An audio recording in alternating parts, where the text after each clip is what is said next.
માર્કેટમાં જગ્યા મળતી નથી, બનાવવી પડે છે. માર્કેટમાં જગ્યા મળતી નથી પણ બનાવવી પડે છે. જો તમે બિઝનેસ કરો છો ને તો આ વાત ખાસ ધ્યાન રાખજો.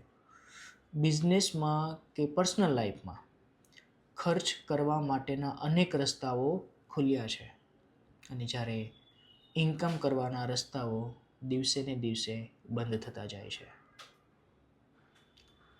સમજ્યા? ખર્ચ કરવાના રસ્તા દિવસે ને દિવસે વધતા જાય છે, નવા નવા ઓપન થતા જાય છે અને જ્યારે ઇન્કમ કરવાના રસ્તા દરરોજના માટે બંધ થતા જાય છે. ચોઈસ તમારી છે. તમારા બિઝનેસમાં કે પર્સનલ લાઈફની અંદર ખર્ચને કેટલું મહત્ત્વ આપવું કે ઇન્કમને કેટલું મહત્ત્વ આપવું.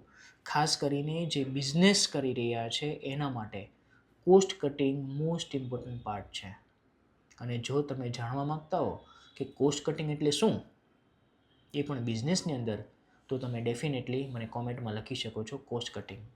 તો આપણે નેક્સ્ટ ટાઈમ એના પર પણ ફોકસ કરીશું કે બિઝનેસમાં કોસ્ટ કટિંગ આપણે કઈ રીતે કરી શકીએ.